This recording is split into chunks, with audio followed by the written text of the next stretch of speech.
In the grand scheme of things, I think BMW got it slightly wrong with this one. This is the F850 GSA, a toned down, slightly more civilized, more affordable version of the manic 1250 GSA.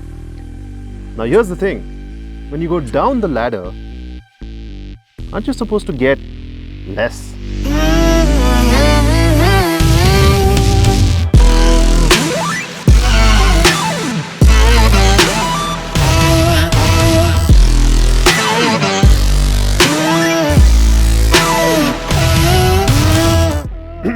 Not according to BMW Motorrad, no. Sure, things have been scaled down in terms of horsepower, torque, engine size and the fuel tank size. And that should make it feel more, less of a handful, right? So how come it doesn't? How come this feels just so bloody good? It really does. I'm sorry, I was fully expecting to not expect much from this. I loved the 1250 and I really thought it was very near perfect. But this just goes so much above and beyond any and all expectations. Massive TFT display.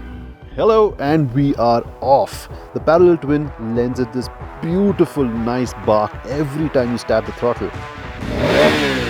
And it's got such an addictive mid-range.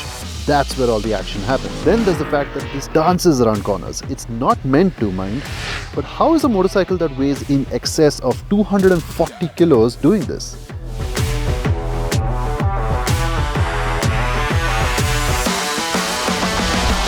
The ride too is just so special. So perfect on that 21-inch front and 17-inch rear setup across every kind of road surface, be it broken patches or smooth surfaces.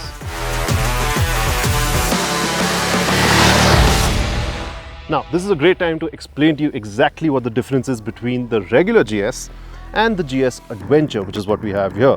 For a start, the fuel tank. This is 23 liters versus the GS's 15. Then standard on the GSA are essentially these tubular engine guards, the aux lamps you see up ahead, and on top of that, this just is a lot bigger than the GS. It just feels a lot bigger, and it's also 15 kilos heavier. And that's it. Both get keyless start, keyless fuel flaps, electronically adjustable rear shocks, heated grips, that gorgeous TFT display, and this really cool adjustable windscreen that works.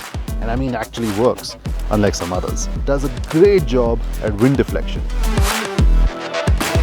But I'm going to go back to comparing it to the 1250. It's possible that I'm feeling there's not much of a difference because I haven't ridden them back to back, and that does make a difference. But no, it can't be that. Despite being down on par on engine displacement, this feels every bit as good on road as the 1250 does. Corners, straight patches, broken roads, this doesn't feel like a downgrade in the least.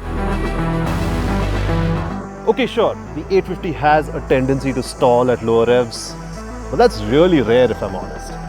And okay, fine, the bi-directional shifter isn't really the smoothest, but that's only really if you're going hammer and tongs. And okay, the brakes aren't the most confidence-inspiring, but that's really down to the tires, not the brakes themselves, and those you can always swap out. The crux of the matter is that this is a solid motorcycle. One that didn't promise much from the outset, but once you swing a leg over and get going, all doubts get erased. There is scarcely a moment you don't whack yourself thereafter for not owning the 850. It even gets lead angle sensitive ABS and traction control for Pete's sake. What's going on here is actually really clever. BMW's just thrown everything at the 850. It wanted to make a mockery out of the competition. That was its aim. And after spending some time with it, I can totally tell that it's just doing such a ruddy good job of exactly that. Anyway, thank you for watching. This is Forbes India Momentum. I'm Ronak, and say with me, this is not an advertisement. It really is just that good.